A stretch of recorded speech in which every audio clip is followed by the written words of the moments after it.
Hello दोस्तों, नमस्ते, प्रणाम, जय श्री कृष्णा, राधे राधे। हमारा यूट्यूब चैनल पे रउआ सबके स्वागत है। रउआ सबके बीच में एगो बहुत ही प्यारा माता रानी के भजन लेके आयल बन। ई भजन आप सब सुनी जा और कमेंट के माध्यम से हमके बताई जा कि ई हमार भजन आप सबके कैसन लगल।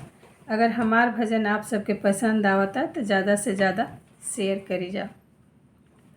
रहिया जो हेला हो सेवकवा रतिया कहाँ बितवलू ना। रहिया जो हेला हो सेवकवा रतिया कहाँ बितवलू ना।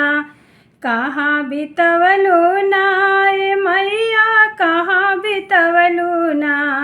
कहाँ बितवलू ना ए मैया, कहाँ बितवलू ना। बटिया जो हेला हो सेवकवा रतिया कहाँ बितवलू ना। बटिया जो हेला हो सेवकवा रतिया कहाँ बितवलू ना। आवत रहनी ना ये सेवका, आवत रहनी ना।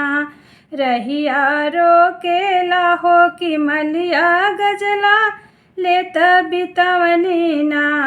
रहिया रोकेले हो मलिनिया अढ़उल हरवा लेत बितवनी ना।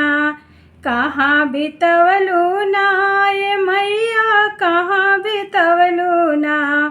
बटिया खोजेला हो सेवकवा रतिया कहाँ बितवलू ना। बटिया खोजेला हो सेवकवा रतिया कहाँ बितवलू ना। आवत रहनी ये सेवका, आवत रहनी ना। रहिया रोकेला हो कोहरवा कलसा लेत बितवनी ना। रहिया रोकेला हो कोहरवा कलसा लेत बितवनी ना। कहाँ बितवलू ना ये मैया, कहाँ बितवलू ना।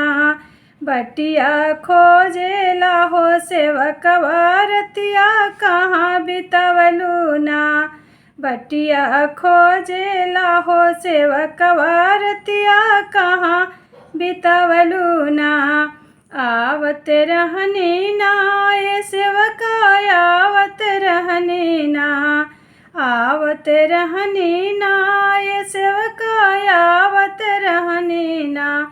रहिया रोकेला हो सोनरवा टीका लेता बितवनी ना। रहिया रोकेला हो सोनरवा नथिया लेता बितवनी ना।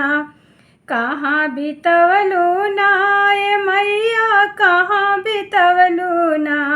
रहिया जो हेला हो सेवकवा रतिया कहाँ बितवलू ना। बटिया जो हेला हो सेवकवा रतिया कहाँ बितवलू ना। आवत रहनी ना ये सेवका, आवत रहनी ना। आवत रहनी ना ये सेवका, आवत रहनी ना।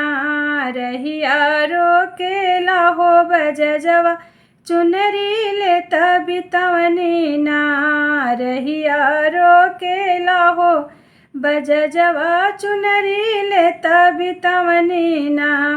कहाँ बितवलू ना ए मैया, कहाँ बितवलू ना।